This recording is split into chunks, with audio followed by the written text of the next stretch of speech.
Bônus 3 das 10 personalidades mais perigosas. Sim, decidi transformar essa série de vídeos com mais alguns vídeos, ou seja, vou até o bônus 5. Então, ao invés de 10 personalidades, vão ser 15 temas, e esse seria o 13º. E aqui a gente vai falar de um assunto bastante delicado, mas que a gente aborda de forma complementar com as terapias de integração de consciência, que é a captação psíquica e a apometria, e também, no meu caso, a constelação dos orixás, mas falando de fragmentos de consciência, quando a gente está falando em relação a vícios, né? Apegos desejosos, como a gente pode falar, ou vícios que já estão instalados biologicamente no nosso corpo. Vamos entender um pouquinho mais como que a gente trabalha isso de forma complementar dentro dessa abordagem da captação psíquica.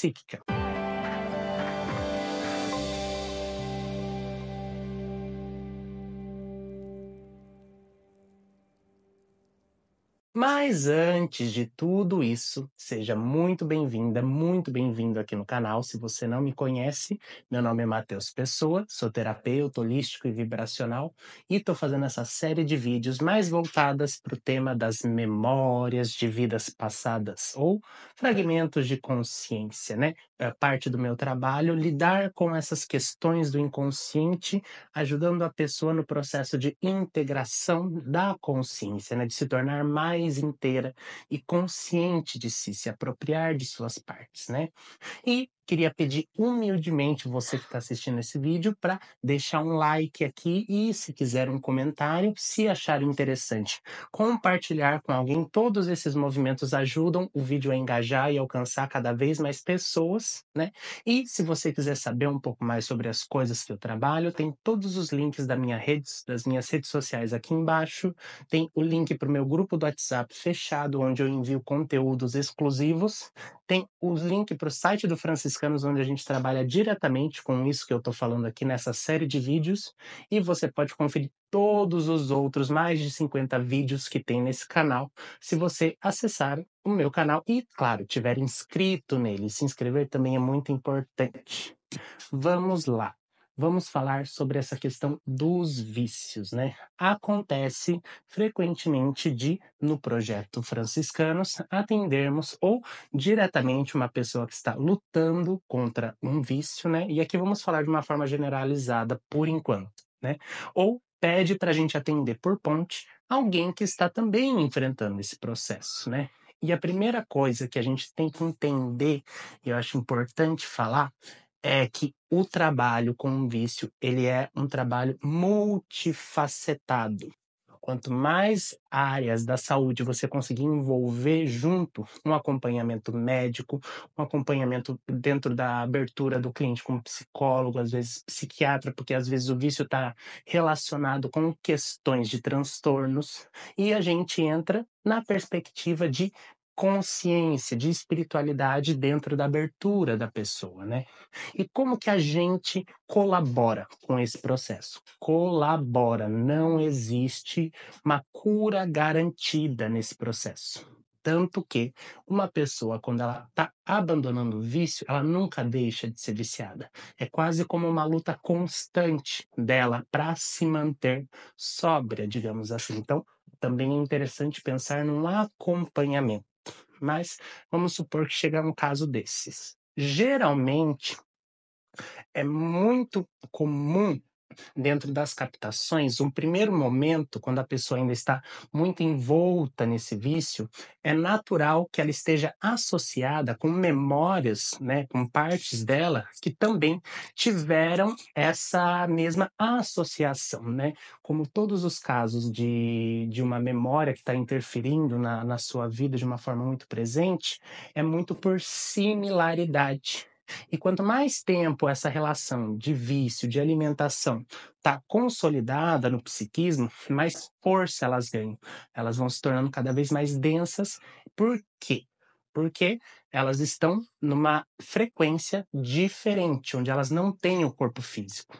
Elas têm a memória, elas têm o registro das sensações que elas experimentaram, dos desequilíbrios que elas experimentaram, e isso está ali até então oculto no inconsciente, está adormecido ali.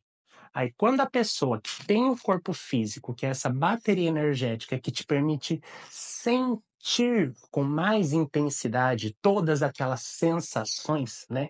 Muito dos processos obsessivos das personalidades é muito na busca de sentir aquilo que elas gostavam de sentir, entendeu? Fazer a manutenção daquilo que eu chamo de apegos desejosos, né? Apegos viciosos. Elas querem uma manutenção desse estado alterado que aquilo gera, seja uma euforia, seja uma anestesia, seja, enfim. A grande questão é que a gente tem um corpo biológico. A gente sustenta muita coisa. Esse corpo é uma máquina inteligentíssima. Ele tem a capacidade de sustentar, mas ele também tem um limite, né? E ele consegue movimentar essa energia e fazer com que a gente também sinta essas sensações dessas substâncias que estão nessa densidade, né? Isso já não é possível para essas personalidades. Mas a partir do momento, isso independente do motivo, aqui não tem nenhum julgamento.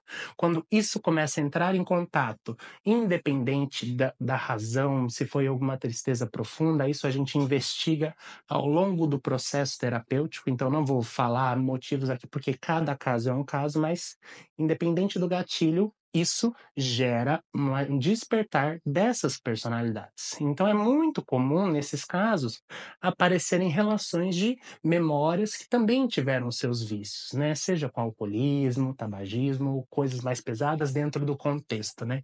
Então, ali é um trabalho, muitas vezes, de alívio e limpeza num primeiro momento, né? Porque, como eu disse, elas vão formando um núcleo, elas vão trazendo um peso muito grande.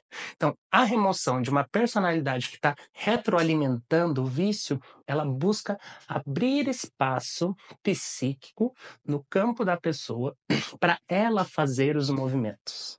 É aí que a gente entra, é aí que a gente consegue. É ajudar num reequilíbrio, num reforço energético para a pessoa sustentar as decisões, as mudanças, né? Porque no final das contas, quem vai decidir falar o não ou o sim é a pessoa, né? Então a gente tem que ter muito respeito pelo tempo da pessoa e buscando sempre incentivar, motivar e fortalecer, né? Um trabalho desses é muito focado no fortalecimento da vontade da pessoa, né? A partir do momento que existe um movimento de mudar, um movimento de tornar aquilo mais, tornar a vida da pessoa mais benéfica para ela mesma, né. E é uma situação complexa, cada caso é um caso, é preciso também sempre estar estudando, né, eu estou sempre estudando, entendendo como que aquilo se relaciona biologicamente, que a gente está falando de comportamento aqui também, a gente tem que entender o comportamento humano em todas as suas facetas, ou buscar entender minimamente e claro, que nem eu falei, requer um processo multidisciplinar, que a gente chama, ou seja, de várias abordagens. Quanto mais isso estiver presente, mais as chances dessa pessoa conseguir se movimentar. Em paralelo, também é muito importante ajudar os familiares, porque são eles que vão ajudar a pessoa que não consegue sustentar sozinha as próprias decisões, né? E muitas vezes eles que têm que tomar as decisões difíceis e muita gente não encara um vício como aquilo que é uma doença. Então, por hoje é isso que eu tenho para falar para você entender que a gente consegue trabalhar sim na captação padrões de vício como um trabalho complementar e auxiliar de fortalecimento da pessoa. Por hoje é isso, um abraço e boas vibrações.